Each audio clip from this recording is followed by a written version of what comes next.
Je vais vous parler de la résection. Donc on a beaucoup parlé des détections, du matériel innovant qui nous permet de mieux caractériser, de mieux prédire l'histologie. Mais pour l'instant, il faut continuer à réséquer les polypes et il va falloir essayer, je vais essayer de passer en revue les différentes techniques qui ont été évaluées dans la littérature.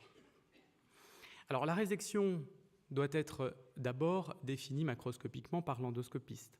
Est-ce que je fais une résection complète, macroscopiquement, ou incomplète ? En général, on essaie de faire une résection complète et pour ça, on va bien analyser les berges de la résection. Évidemment, il y a une définition histologique qui va nous permettre de savoir si on a une résection complète ou pas. Pour les petits polypes, vous allez voir que c'est un petit peu plus compliqué, mais on a parlé à un moment du cancer d'intervalle. Le cancer d'intervalle, qui est défini par l'apparition d'un cancer quelques mois après la réalisation d'une coloscopie, qui est évalué, vous voyez dans la littérature, entre 2 et 11%, est quelque chose d'assez traumatisant. Et pour éviter qu'il y ait ces cancers d'intervalle, d'une part, il faut éviter de manquer les polypes, c'est la première chose, et c'est le groupe le plus important. Mais il faut aussi réséquer complètement le polype, puisque vous voyez que dans 10 à 27% des cas dans la littérature, le cancer d'intervalle est lié à une résection incomplète. Alors le taux de résection incomplète polypectomie, il a été assez bien étudié. Vous voyez ici dans cet article disponible dans la littérature, réalisé sur 346 polypes sessiles, le taux de résection incomplète de tous ces polypes était évalué à peu près 10%. Il dépendait de la taille du polype, ce qui est assez logique. Plus le polype est de grande taille et plus le taux de résection incomplète est élevé. Mais il n'est pas nul, vous voyez, lorsque le polype est de petite taille, de 5 à 9 mm, et il dépendait aussi de la nature histologique. Alors, quelles sont les différentes techniques de résection des petits polypes ? Il y en a différentes, on va les passer en revue, mais ce qui est intéressant dans cet article américain, c'est de voir que l'utilisation des techniques varie en fonction des opérateurs et qu'il n'y a pas de consensus. Vous voyez de façon tout assez intéressante dans ce graphique que pour les polypes de 1 à 3 mm, les opérateurs utilisaient plutôt une pince froide, une pince chaude, on va en parler. En revanche, pour les polypes de 7 à 9 mm, les opérateurs utilisaient plutôt une anse, et vous voyez qu'entre les deux, on avait une distribution des techniques qui était beaucoup plus hétérogène. Alors, la pince à biopsie, c'est quelque chose que nous utilisons extrêmement fréquemment et qui présente pas mal d'avantages. C'est une technique qui est simple, rapide, peu coûteuse. La résection, en général, on l'a fait au cours de la progression, car on a montré que lorsque on passait le polype, dans 10% des cas, on ne retrouvait pas la descente de l'endoscope, que les complications sont exceptionnelles et qu'on pouvait quasiment, dans 100% des cas, récupérer le polype et donc d'avoir une histologie. En revanche, il est quelquefois plus compliqué de savoir si l'on a fait une résection complète ou pas. Alors vous voyez sur ce film en lumière blanche puis en NBI, il y a un petit polype qui est enlevé à la pince à biopsie. Et vous voyez que ce saignement peut poser problème, mais ce qui est recommandé, c'est de laver pour pouvoir ensuite savoir si on a fait une résection complète ou pas. La deuxième technique, qui est une technique que vous utilisez aussi, et l'anse froide. L'anse froide, c'est une anse qui est dédiée. Il y a 2 anses qui sont les plus distribuées, les plus utilisées en France. L'anse Exacto et l'anse, ici, la Crosner, mais il en existe d'autres. Et elles sont fabriquées différemment des anses utilisées pour la mucosectomie, des anses diathermiques. Elle est assez facile à manier. Elle permet de faire une résection monobloc. On va voir sur le petit film. Il y a peu de complications, il n'y a pas de complications majeures. Une des limites, c'est la perte, le risque de perdre les polypes. Alors vous voyez ici, on a un petit capuchon transparent qui permet de bien exposer le polype. Ici, en lumière blanche. On l'utilise en NBI. Vous voyez qu'il est un petit peu plus rouge. On peut dire que c'est un type 2 de la classification de NICE. avec un aspect un petit peu branché. On pose cette anse, et puis ce qui est important, c'est de prendre 2-3 mm devant le polype et derrière le polype pour pouvoir faire une résection complète. Ensuite, on décapite ce polype, et surtout, on vérifie qu'il y a bien une résection complète, toujours avec ce petit conseil que je vous donne, qui est d'utiliser un lavage, soit avec une pompe, si vous avez la chance d'en avoir, soit avec une seringue à eau. La troisième technique dont je vais vous parler, c'est la pince chaude. La pince chaude monopolaire qui est de moins en moins utilisée, en tout cas parmi les jeunes opérateurs, mais je pense qu'il y en a parmi vous qui continuent à l'utiliser. Il faut pouvoir l'utiliser dans de bonnes conditions parce que dans la littérature, on a montré qu'il y avait un syndrome post-polypectomie dans le côlon droit qui pouvait y être associé, des complications qui restent quand même exceptionnelles puisque la perforation retardée, l'hémorragie retardée, vous voyez sur ces deux études américaines et japonaises, reste quand même très limitée. On vous recommande de pincer le polype et de le tracter avant de passer le courant électrique. Voilà, on parle du signe du mont Fuji, vous voyez, avec ça doit blanchir au sommet du polype. L'anse chaude, c'est une autre technique qui est peut-être moins utilisée. C'est l'utilisation d'une anse diathermique avec un générateur haute fréquence. On passe un courant électrique, on n'injecte pas et on coupe le polype de cette façon. Alors finalement, voici un petit peu les différentes techniques qui sont disponibles. Quels sont les résultats dans la littérature et est-ce qu'on peut sortir de ces résultats une recommandation ? La pince froide, c'est l'instrument, je pense, le plus souvent utilisé encore actuellement, mais est-ce qu'il faut que ça change ? Le taux de résection incomplète après résection à la pince froide, vous voyez sur cette publication en 2011, chez 52 patients, c'est assez limité pour des polypes de moins ou de 5 mm qui ont été réséqués à la pince. Vous voyez que le taux de résection incomplète est de 61%, ce qui est élevé. Ce qui est intéressant dans cette étude, c'est qu'après avoir réséqué le polype à la pince, c'est la cicatrice de résection qui a été réséquée elle-même par mucosectomie. Le critère de jugement principal, qui est la présence de résidus polypoïdes sur la cicatrice, est donc extrêmement bien évalué puisqu'il est évalué sur une mucosectomie de la cicatrice. Il y avait comme facteur prédictif du taux de résection incomplète dans cette étude en analyse multivariée l'histologie qui sortait, vous voyez, avec un taux de résection incomplète qui était plus important pour les polypes hyperplasiques et moins important pour les adénomes. Mais finalement, cette deuxième étude plus récente publiée en 2013, qui est une étude coréenne sur 65 patients avec 86 polypes, montre, à la différence de la première étude dont je viens de vous parler, un taux de résection incomplète qui est beaucoup moins important, de 9%. Et dans cette étude, aucun facteur prédictif de taux de résection incomplète sortait en analyse multivariée. Le critère de jugement principal était fort, puisque, à nouveau, on faisait une mucosectomie de la cicatrice de polypectomie. Alors, l'anse froide, finalement, est-ce qu'elle peut apporter quelque chose à cette technique de résection ?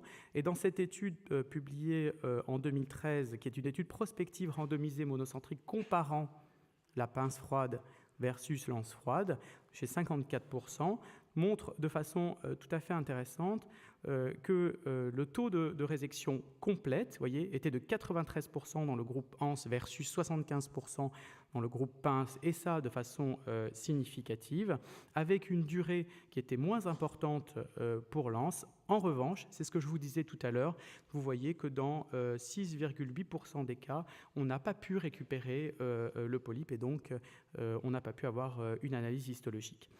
En analyse multivariée, lorsque l'on a étudié les facteurs influençant le caractère complet de la résection, la pince froide et la taille de plus de 4 mm sortaient dans cette analyse.